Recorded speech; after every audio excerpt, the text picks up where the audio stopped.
Good afternoon. आज फिर एक नए दिन के साथ नए टॉपिक के साथ हाजिर हूँ। तो चलो शुरू करते हैं। आज का हमारा जो टॉपिक है वो है नमक सत्याग्रह। देखो, हमने अभी तक क्या पढ़ा। पिछली क्लास में हमने पढ़ा कि कैसे साइमन कमीशन आया और लाहौर में उस कमीशन का विरोध करते हुए लाला लाजपत राय पर लाठीचार्ज किया गया और थोड़े ही दिनों में 17 नवंबर 1928 में उनकी जो थी वो डेथ हो गई थी। ठीक है। और ये जो 1923 से लेकर 1930 तक का जो टाइम था ये आंदोलनों के लिए सही नहीं था, सत्याग्रह के लिए सही नहीं था, जिसको हम एक कमज़ोर टाइम कह सकते हैं। हमने देखा कि 1923 में स्वराज दल बना, बहुत अच्छा काम किया। जब उन्होंने चुनावों में भाग लिया तो 101 में से उन्होंने 42 सीटों पर जो था अपना अधिकार किया। लेकिन धीरे धीरे धीरे ये दल जो था कमज़ोर होता गया और 16 जून 1925 को CR दास की मृत्यु के बाद इसको बहुत बड़ा, जिसको हम कह सकते हैं, झटका लगा। और साथ में ही जो हमारे, अब देखो, स्वराज दल में भी दो विचारधाराएं पनप रही थी। उनमें से एक जो विचारधारा थी जिसको हम बोल सकते हैं, उन्होंने क्या किया, लाला लाजपत राय और हमारे मदन मोहन मालवीय जी थे, उन्होंने नेहरू पर इल्ज़ाम लगाया कि ये मांसाहारी हैं, ये मांस का सेवन करते हैं और गौवध के पक्ष में हैं, यानी कि ये गौवध कराने के पक्ष में हैं। और आपको पता होगा कि गाय हमारे लिए उस टाइम भी पूजनीय थी, वैदिक काल से पूजनीय थी। गाय को अघन्या बोला जाता है, यानी कि ना वध करने योग्य, जिसका वध ना किया जा सके। ठीक है। तो आज के टाइम में भी, उस टाइम में भी, तो ये समाज के लिए बहुत गलत सोच थी कि वो गौ हत्या के बद में हैं और कैसे कैसे कैसे करके हम 30 तक पहुँचे। ठीक है। लेकिन उससे पहले मैं आपको बता दूं, एक था नेहरू रिपोर्ट जो हमने बनाई थी।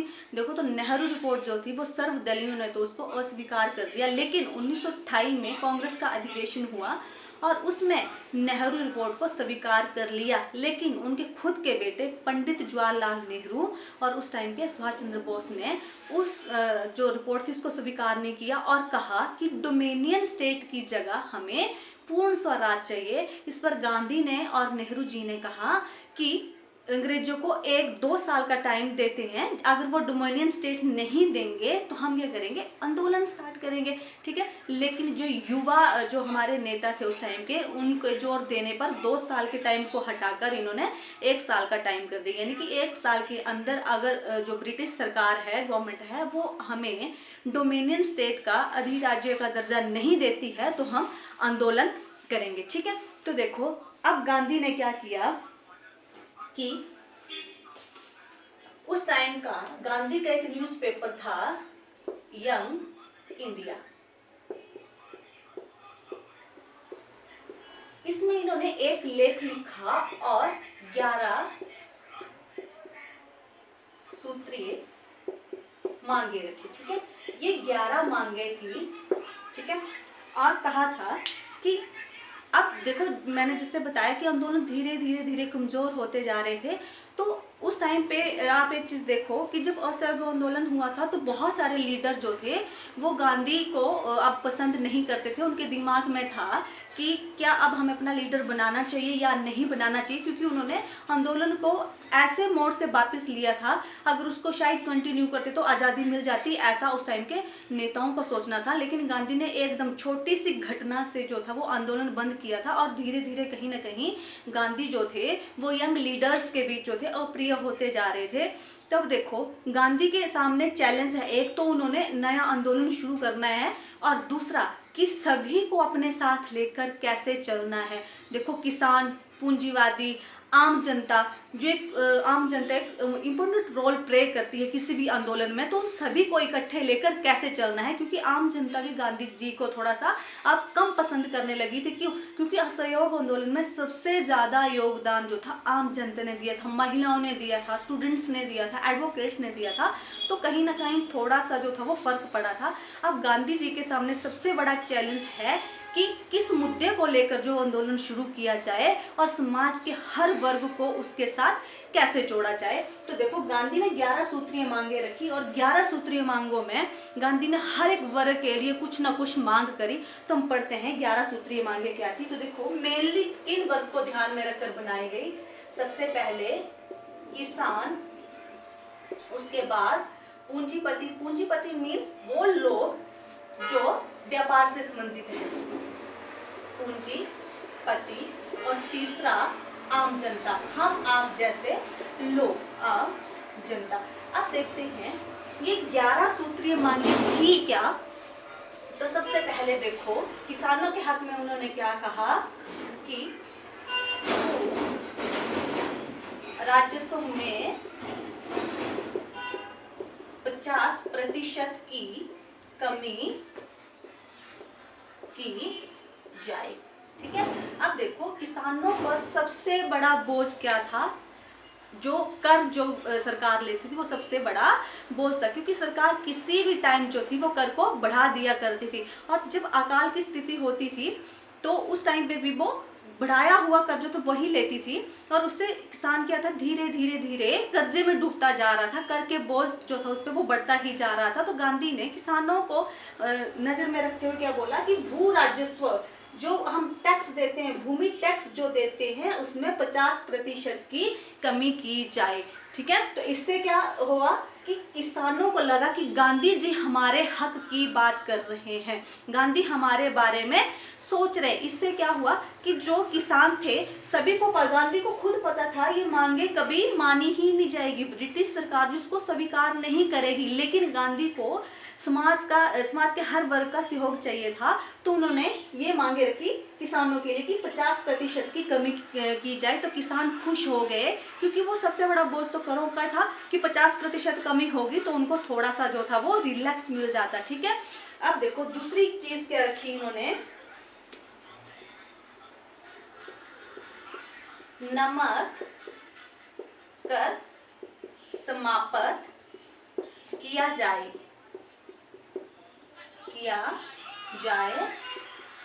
और नमक पर सरकारी एकाधिकार खत्म किया जाए।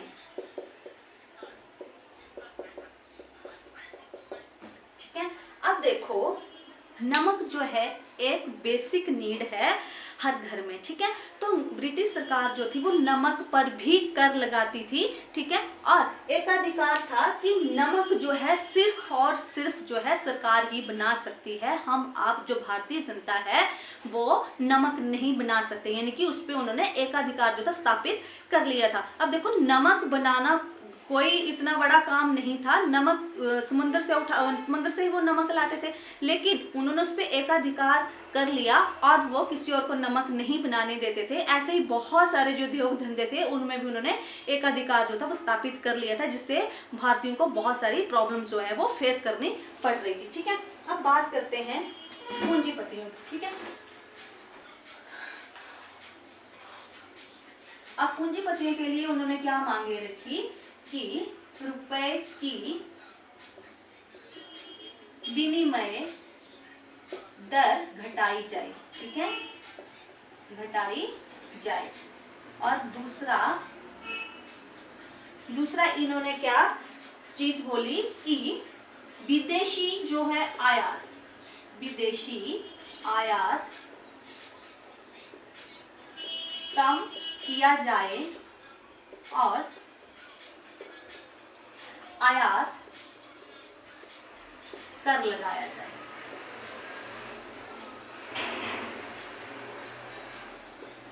आप सभी जानते होंगे जब ये अलग अलग यूरोपीय कंट्रियां जो हैं वो भारत में आना शुरू हुई तो वो हमें पहले जो थे वो टैक्स देते थे, हमें टैक्स देकर जो थे वो अपना व्यापार करते थे। लेकिन धीरे धीरे धीरे उन्होंने क्या किया, प्लासी का युद्ध हुआ, फिर बक्सर का युद्ध हुआ और उसमें उन्होंने क्या किया कि बंगाल, बिहार और उड़ीसा की दीवानी प्राप्त कर ली। दीवानी मीन्स टैक्स कलेक्ट करना उन्होंने शुरू कर दिया। देखो कहाँ वो खुद पहले हमें टैक्स देकर व्यापार करते थे, लेकिन बक्सर के युद्ध के बाद 1764 के बाद उन्हें कुछ एक एरिया में जो है टैक्स इकट्ठा करने की जो थी पावर उनको मिल गई। पहले तो कुछ एक एरिया में मिली, फिर धीरे धीरे धीरे धीरे पूरे भारत में जो थे वो टैक्स इकट्ठा करते थे, यानी कि सारा पैसा उनके पास जाता था। ठीक है, ऊपर से उन्होंने भारत को क्या कर दिया कि एक कच्चे सामान का जो था बाजार बना दिया। ठीक है, क्यों? क्योंकि देखो यहाँ से वो कच्चा माल उठाते, अपनी कंट्री में जाके सामान बनाते और उस सामान को इंडिया में लाकर बेचते।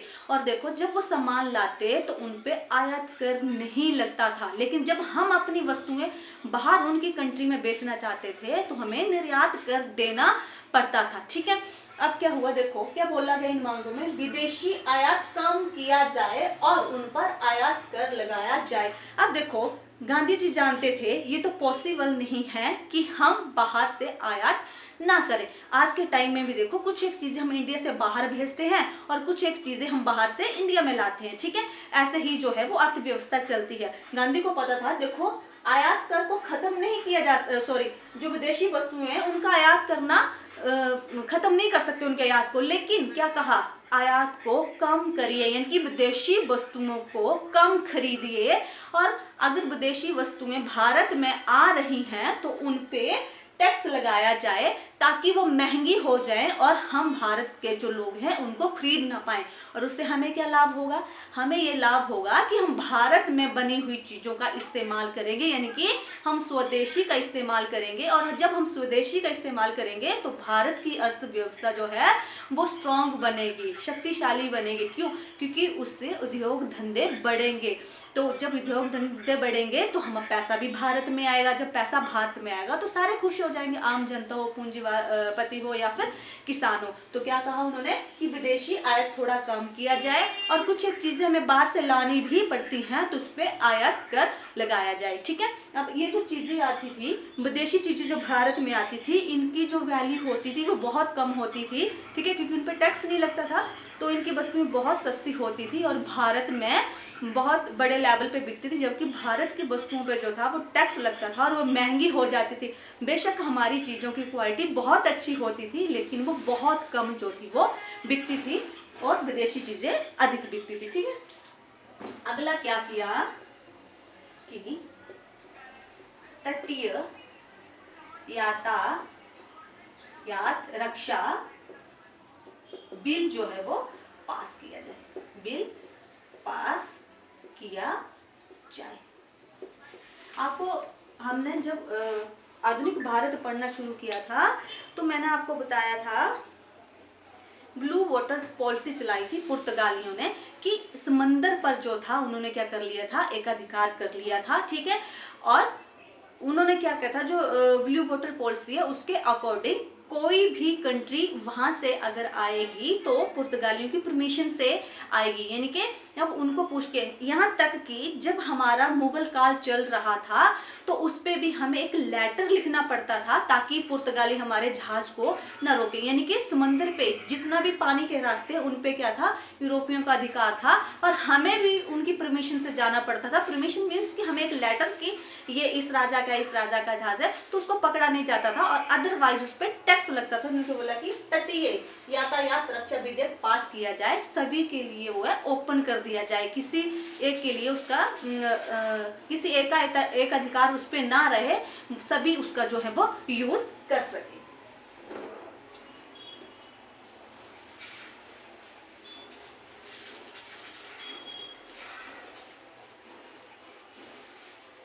अब बात करते हैं हम आप जैसे आम जनता की, तो उनके लिए क्या मांगे रखी। सबसे पहली मांग क्या थी, सिविल सर्विसेज और प्लस सेना के खर्चे में 50% की कमी की जाए। ठीक है, अब देखो सिविल सर्विसेज उस टाइम पे इनके कंट्री में होती थी और भारतीय इक्के दुक्के ही थे वो जो सिविल सर्विसेज में थे, इनके सिविल सर्वेंट होते थे और इनका पे स्केल बहुत ज़्यादा होता था। इसके अतिरिक्त उनको भत्ते मिलते थे, फैसिलिटीज़ मिलती थी, जैसे गाड़ी की फैसिलिटीज़ मिल गई, हेल्थ फैसिलिटीज़ या फिर रहने के लिए घर, मेडिकल जो भी इनको फैसिलिटी मिलती थी। यानी कि कुल मिला के बहुत सारा खर्चा जो था वो सिविल सर्विसेज के जो सर्वेंट थे उन पर होता था। ठीक है, और वो खर्चा कौन कर रहा है, भारत कर रहा है। सिविल सर्वेंट किसके हैं, उनके हैं, ब्रिटिश है, लेकिन खर्चा जो है वो भारत कर रहा है। प्लस सेना के खर्चे में 50% की कमी की जाए। अब देखो जो ब्रिटिश सेना थी, ठीक है, उनको खर्चा कौन करेगा, हम, लेकिन सेना किसकी है? उनकी। ठीक है, ऐसा नहीं है। अब मैंने आपको एक चीज बताई थी, जो हमारी सहायक संधि आई थी उनमें क्या किया गया था कि जो क्षेत्र हारता है, ठीक है, उसमें एक ब्रिटिश सेना रखी जाएगी और उसका खर्चा जो है, जो उसका शासक होगा, जो राजा होगा, वो पे करेगा। और खर्चा जो था बहुत सारा होता था।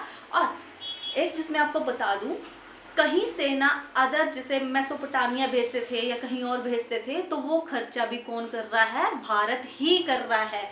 और अगर इनके खर्चे में 50% की कमी होगी तो कहीं ना कहीं जो आम जनता है उनको फैसिलिटीज मिलेगी, ठीक है, सुख सुविधाएं मिलेगी, तो इनकी सेना खर्चे में जो है कमी कर दी जाए। पता है होनी नहीं है, लेकिन आम जनता ये पढ़कर खुश होगी और वो गांधी जी के इस आंदोलन में जुड़ती चली गई। ठीक है, आगे क्या बोला इन्होंने? नशीली जो वस्तुएं हैं,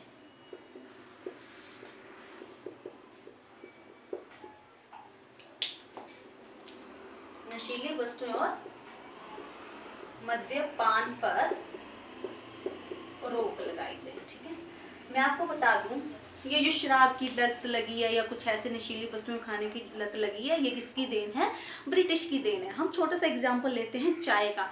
देखो, कई लोग होते हैं कि चाय मिले ना मिले, चलो मिल गई अच्छी बात है, नहीं मिली कोई बात नहीं, लेकिन कई लोग ऐसे होते हैं जिन्हें दिन के 2 या 3 बार चाय चाहिए, यानी कि उसके आदी हो चुके हैं। और नशा भी ऐसी चीज है, चाय एक नशा नहीं है लेकिन फिर भी लोग इसके आदी हैं। और वैसे ही अगर हम चाय के आदी हो सकते हैं तो हम नशीली वस्तुओं के भी तो आदी हो सकते हैं। तो देखो, जो नशीली वस्तुएं थी, जितनी भी मेडिसिन होगी या ये शराब वगैरह होगी, मद्यपान हो गया, इन पे क्या कहा गया कि इन वस्तुओं पर रोक लगाई जाए, इनको यहाँ पे ना लाया जाए, क्योंकि ये ब्रिटिश की ही देन है, इंडिया में ऐसा कुछ भी नहीं था। ठीक है, और दूसरी चीज, सशस्त्र कानून बनाया जाए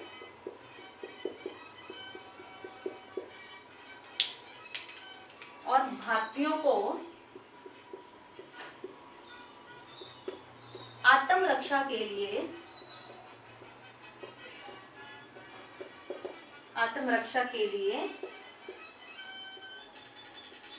हथियार रखने की अनुमति दी जाए।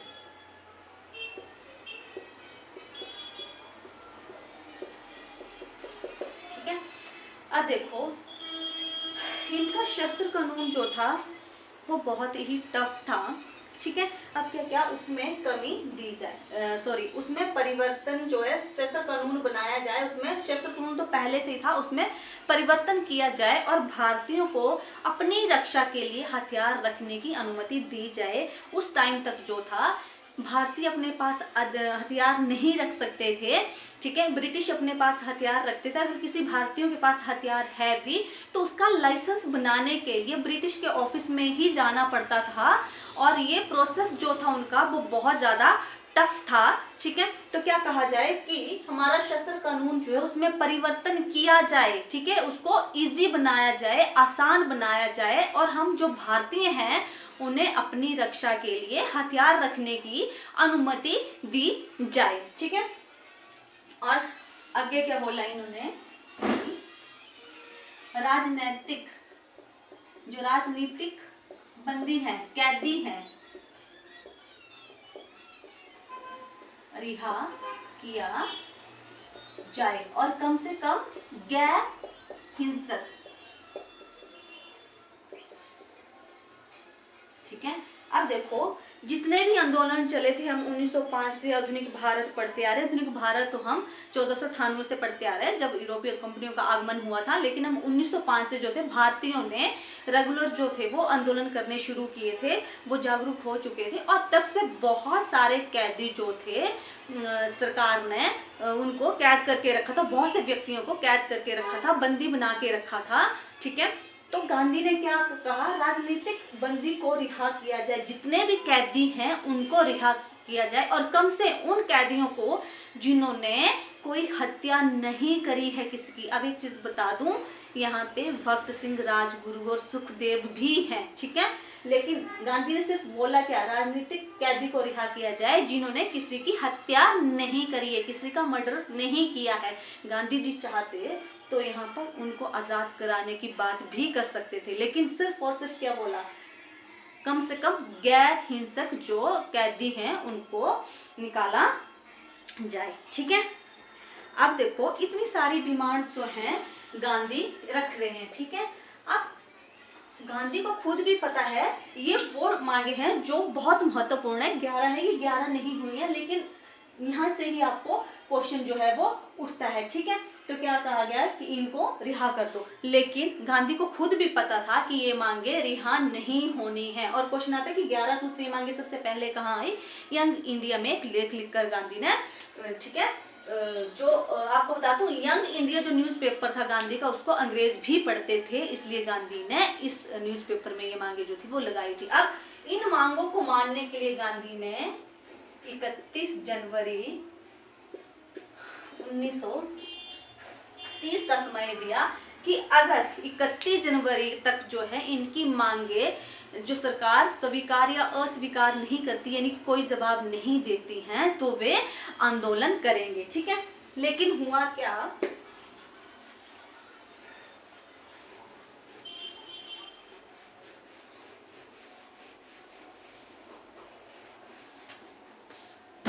फरवरी 1930 तक, ये डेट्स जो है बेटा ये इंपॉर्टेंट हैं, यहाँ से क्वेश्चन बनते हैं। देखो तो फरवरी 1930 तक सरकार ने कोई जवाब नहीं दिया, ना स्वीकार करी मांगे ना ही अस्वीकार करी, यानी कि ध्यान ही नहीं दिया उन मांगों पर। ठीक है, फिर जो कांग्रेस के जो कार्यकारिणी सदस्य थे उन्होंने क्या किया, साबरमती में एक बैठक की और ये गांधी पर छोड़ा कि इन मांगों में से किस मुद्दे को लेकर जो है वो आंदोलन शुरू करना है, कब करना है, कैसे करना है, क्या मुद्दा उठाना है, वो सारी चीजें जो थी गांधी जी पर छोड़ी। और गांधी जी ने नमक को जो था, एक नमक का मुद्दा उठाया। क्यों, देखो गांधी का कहना था कि पानी से अलग नमक नाम की कोई चीज नहीं है और उस पर कर लगाकर ये लोग जो हैं वो भारतीय जनता को भूखा मार सकते हैं, तड़फा सकते हैं, और ये जो कार्य है ना अमानवीय है। ठीक है, और गांधी ने नमक को एक जो था सबने अवज्ञा आंदोलन के लिए विशेष मुद्दा जो था वो बनाया। ठीक है, अब हुआ क्या, देखो मैं बात कर रही हूँ फरवरी, उसके बाद गांधी ने 2 मार्च 1930 को अब एक लेटर लिखा है। पहले एक न्यूज़पेपर में जो था लेख लिखवाया था, अब क्या लिख रहे हैं, सीधा लेटर लिख रहे हैं। किसको, वाइसराय को। उस टाइम वाइसराय कौन था, लॉर्ड इरविन था। उन्होंने कहा कि अगर 10 दिन तक जो है सरकार इनकी मांगों को नहीं मानती है तो ये आंदोलन जो है वो शुरू करेंगे। लेकिन सरकार ने फिर से इनकी तरफ कोई ध्यान नहीं दिया, तो गांधी ने क्या किया कि 12 मार्च 1930 को जो था एक सत्याग्रह, जिसको क्या बोला जाता है, नमक सत्याग्रह, शुरू कर दिया। कहां से शुरू हुए, साबरमती से, और दांडी तक जाना था। ठीक है, तो अब देखो सारी चीजें जो है, पहले तो गांधी ने क्या प्लान किया कि समाज के हर वर्ग को इस आंदोलन में लेकर चलना है, सभी को साथ लेकर चलना है। ठीक है, अब देखो सारी चीजें हो गई हैं, तो अब यहाँ पे क्या प्लान हुआ कि कल कौन से गांव में जाना है, कहाँ जाना है, और गांव वालों को संबोधित करना है। ठीक है, तो अब देखो अब गांधी जी क्या डिसाइड हुआ कि 24 दिन की ये यात्रा होगी और 10 मील जो हमने दिल्ली का चलना है। ठीक है, 24 दिन की यात्रा पहले प्लानिंग करके चले हुए हैं और 10 मील दिल्ली का चलना है, यानी कि 240 मील जो है इन्होंने 24 दिन का सफर जो है वो तय करना है, और साथ में 384 किलोमीटर बनेगा ये। ठीक है, लेकिन मैं एक चीज दिखा दूं, यहाँ पे कई बुक्स में 390 किलोमीटर भी लिखा है, कई बुक में 385। ये बुक में नहीं है 385 वाला, ये विकिपीडिया पे है, और ये बुक में है, मेरे को याद नहीं है कौन सी बुक में है, लेकिन हम इसको मल्टीप्लाई करके देखें तो 384 बनता है। ठीक है, तो 384 किलोमीटर या 390 जो भी ऑप्शन में आएगा, यानी कि 24 दिन की यात्रा, 10 मील एक दिन में चलना है, और 24 दिन में कितना चलना है, 240 मील जो है वो यात्रा करनी है। ठीक है, अब गांधी जी अपने 78 अनुयायी सहयोगी के साथ जो है यात्रा शुरू करते हैं साबरमती आश्रम से। और कहीं पे आपको 79 भी मिलेगा। तो इसमें एक अमेरिकी पत्रकार था जिसका नाम क्या था, वेब मिलर। और इस वेब मिलर ने इस आंदोलन को लोकप्रिय बनाने के लिए जो था बहुत ही बड़ा योगदान दिया था। जब गांधी ने आंदोलन शुरू किया था ना 12 मार्च, उससे शाम को उन्होंने जो वेब मिलर से बात करी थी तो उसमें क्या कहा था कि शक्ति के विरुद्ध अधिकार की लड़ाई में मैं आप सबका साथ चाहता हूँ। यानी कि शक्ति कौन है, सबसे बड़ी शक्ति कौन है, ब्रिटिश, अंग्रेज, और हम अपने अधिकारों के लिए लड़ रहे हैं। तो मैं संपूर्ण भारत का जो है वो साथ चाहता हूँ। बहुत बड़ी बात थी क्योंकि ब्रिटिश सरकार को क्या बोल रहे हैं, शक्ति। और सच में कहीं ना कहीं वो शक्ति भी थे, तभी वो इतने साल तक जो थे वो भारत पर राज कर पाए थे। तो क्या कहा उन्होंने, शक्ति के विरुद्ध अपने अधिकार के लिए जो लड़ाई में लड़ रहा हूं, मुझे उसमें आप सबका यानी कि पूरे भारतीयों का साथ चाहिए। ठीक है, अब देखो कहीं पे अगर भारतीयों की बात करें तो 78 थे, और जो एक और था वो था वेब मिलर, और ये कौन था, अमेरिकी पत्रकार।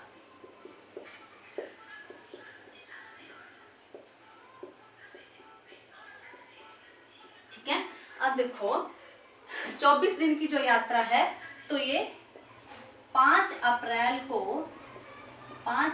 1930 को दांडी पहुंचकर सुबह